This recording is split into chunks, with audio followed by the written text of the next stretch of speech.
All right, I'm going to go ahead and try this. And I'm getting audio here. I'm hearing it on my phone. Excuse me, so I'm not quite sure. I'll have to get Angie down here with her devices, and maybe Sue can help out. But what I wanted to show you guys is I sort of wanted to go through the process of what it's like to work on the trigger on these. This is the 1100Z. This is a very standard. We've seen these triggers a lot. This one's got a little bit of a trick up its sleeve that I want to talk to you guys about because it's kind of a cool thing they've done here. And I'm going to try and do all of this with my fix-it sticks and maybe a screwdriver, because I think I might need that screwdriver. But I'm also going to try and work with trying to keep everything here where hopefully you guys can see it. So the first thing we got to do is we got to get the gun out of the stock. And to do that, we're going to need to take these two screws out here. And so I believe we have that handy. Let's see here. I really should probably get something to hold this, but that's all right. We're gonna try and wing it. Too small, just right. Look at there. Okay, so with the fix-it sticks, if you need a little bit of leverage to get started, you can always just put that end in. You have plenty of leverage. And then if you want to do the ratcheting, okay, so you got this. Oh, that's a smaller one. Look at there. All right, so you can use this like a ratchet driver. Okay. Or you can use it, let's see, is it going to be better to have it this forward? I think forward, I don't know. We can go like this. Okay, we're going to switch it out. Ratchet. Okay, now we run into our first snag here because once you get to this point, you realize that you got to get the safety out of the doggone thing before you can take the stock all the way off. So we've got our screws. We'll set those over here.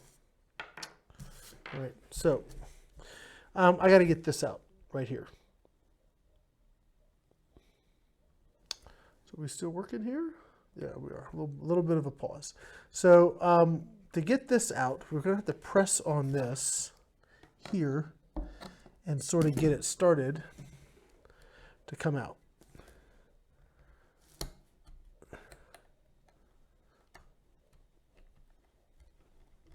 Okay, so there's a little spring in there.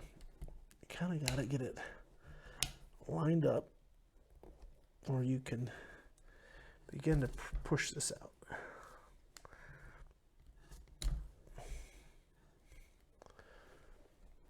And then there it is. Takes a little effort, and then there is a little plunger on a spring in there. There it is. Little plunger. If you push down on that, then the safety just slides out easily. Screwdriver's a little big.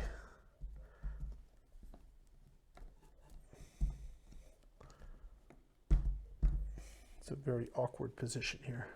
All right, there we go. And it's out. Yay! Now, it comes right out of the stock. Isn't that cool? Now we have the trigger. Now, the cool thing about these triggers is that you have the ability to see exactly what you got going on. Let's do this. Let's make sure that, I knew that was empty, but let's just make sure it's out anyway. And we'll go ahead and release that. Okay, so we've got two screws here. Again, we've got our fix-it stick, so that's a number 2 Phillips.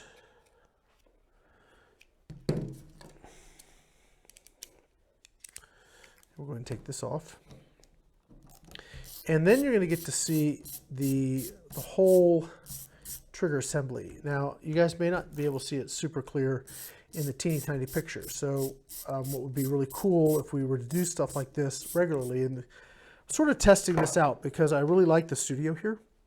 And what I would like to possibly do is a lot more videos where we're here in the studio and we have multiple cameras, and I could switch this to the big camera. And then you have a picture-in-picture, which would be me in a small window, but you get to see this in a big window. Okay, so here we have the trigger assembly. And the way this works is there's a seer right here. And when you cock the gun, the seer hangs on the trigger. And when you pull the trigger down, what happens is it releases the seer that then lets the hammer go. Okay, so that's how this works. There's a lot of spring tension here, like a lot, okay? And we can take some of that out and make this much nicer. There's also a lot of travel, and there's a lot of seer engagement here. So when this is locked up, you've got a long way to pull. Okay, you got all that way to pull before the gun will actually fire. So you have a lot of what's called second stage creep. So what we want to do is we want to adjust this. And I may need, yeah, let me go get my Allens because these don't go small enough. I'll be right back. All right, yeah, that works good. Okay, so you guys should be able to see this big screen now. And what I want to do is, first thing I want to do is lighten this doggone thing up. It's just too heavy. So there's a spring right here. And when you pull this, that's where all your tension is. There is an adjustment back here. And we're using a, is that too small, too big? Oh, you know what? That's actually not an Allen. That is a flathead, of which, oh, that's just the right, that's gonna work. Yoo-hoo, fix it sick to the rescue. Okay, so we're gonna back this spring out. And this is gonna take spring tension off.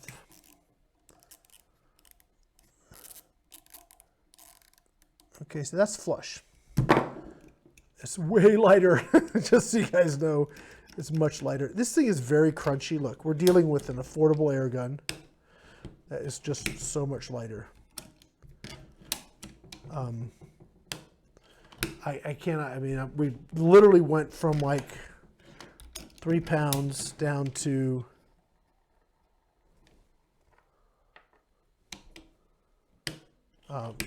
it was a major difference. I don't know the exact, but we took a lot off of that. In fact, I would probably go a little bit back on. I'd give it just a little bit more, maybe a half a turn. There it is. Okay, you can adjust to your liking, right? So here's a good principle though. If you go too loose, so if you go where you make this too light, it's too light. It could be dangerous. So you don't want to take either too much sear engagement, which is how much this is hanging on this little part here, or too light on the tension because, yeah, you just don't want that. You want to have enough spring tension to be safe and enough sear engagement to be safe. And frankly, if you don't know what you're doing, you ought not do it, just straight up. Okay, so we have 2 adjustments here. One is our second stage, a sear engagement, which is this pin. And our second adjustment here is your over travel. So if I go here, I have like, I don't know, 3/8, I don't know, maybe not quite, a lot of over travel. So, I mean, we only need to break the sear, right? So we only need like that much movement, okay?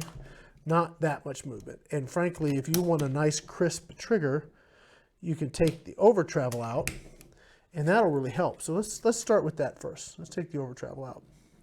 So by doing that, we're going to screw this pin in, and that just blocks how far that trigger blade can go back.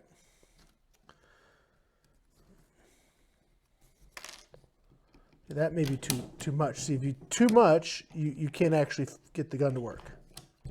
I think that's a little too aggressive on taking the over travel out. It's like right on the bleeding edge. So let's go back quarter turn. This is not Loctited, and so it's kind of loose. I would probably put some blue Loctite on that. Okay, that has got about a millimeter of over travel for the sear to move.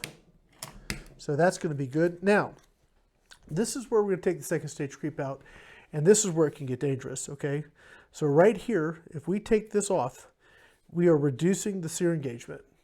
That is very, very dangerous. So you really, again, if you don't know what you're doing, you need to just not do this. I cannot stress that enough. Do not go doing this stuff unless you're one, willing to assume all the risks of what you're doing, and two, yeah, you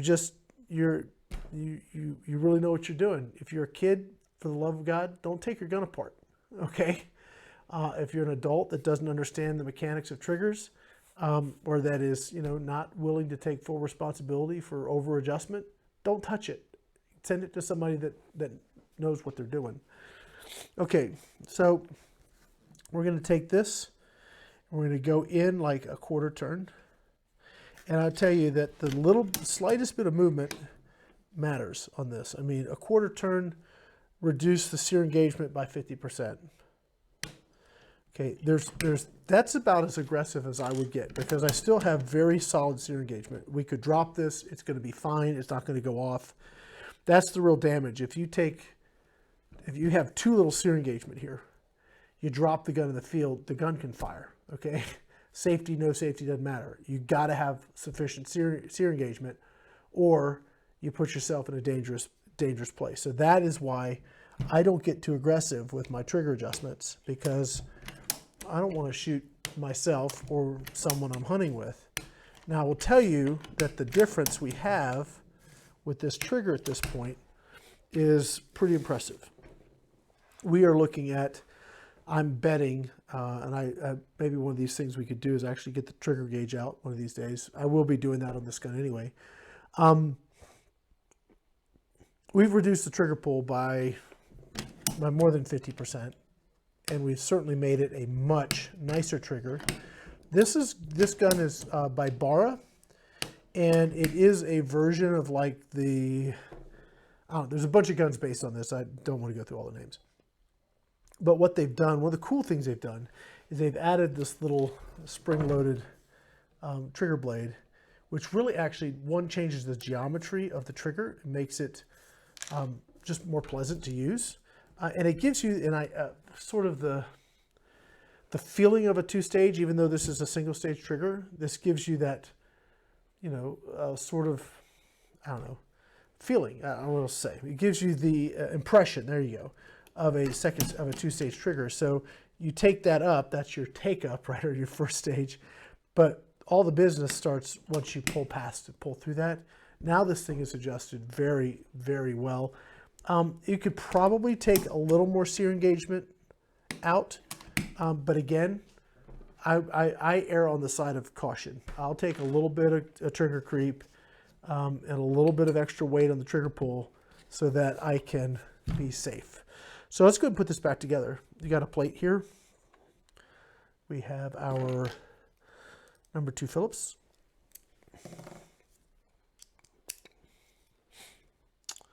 Okay, these fix-it sticks, these guys that make them sent them to me, and boy, have I been really excited about them. They have worked so good for the stuff I'm doing here. Really, really nice stuff.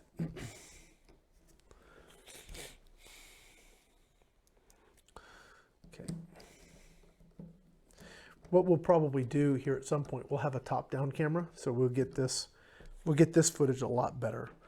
Okay, so now that we have this together, we'll just test it one more time. It's just really nice. You can actually check your sear engagement through that little hole there. So you can actually, if you know what you're doing and don't need to take this plate off, you actually see what's happening right there, that little window, and know if you've over adjusted or if you're in good shape. Okay, so that's set. The fun part's going to be putting the safety back in, because it's at an odd angle for me here. So we'll put this back on like this. Perfect. We've got a long one here, and we've got a short one up here. And these are 2 different Allen sizes. We got a large one and a smaller one. So the other thing you'll want to do on this stuff is don't screw it down all the way tight. Give yourself a little room. Sometimes you'll need a little slop in the stock or in what you got going on to get the other screw started properly. And that can be if you wrench one all the way down and then try and go to use it, or try and seat the other one, you find yourself not able to do so. So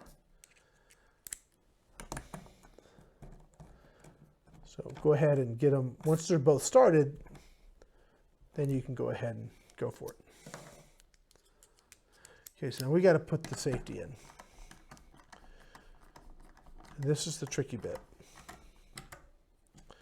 Okay, so as I said earlier, there's a little plunger in here, and that's like a ball detent. It runs on this, and that's what provides. I don't know if you guys can see that. I can just do it right here. Check it out. It runs on this, and that's what provides tension for the safety. So we need to depress that. I'm just going to try an Allen wrench, and then I can slide this in from this side.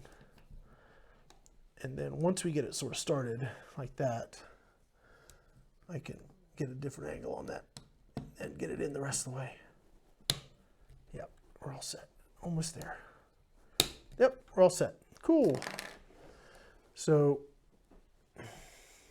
not my favorite safety. Okay, so that is fire, I believe. Yes. So now, this trigger is way better. So much nicer. Safety, make sure safety still works. We're good to go. I could pull really hard and nothing happens. So that's what you want.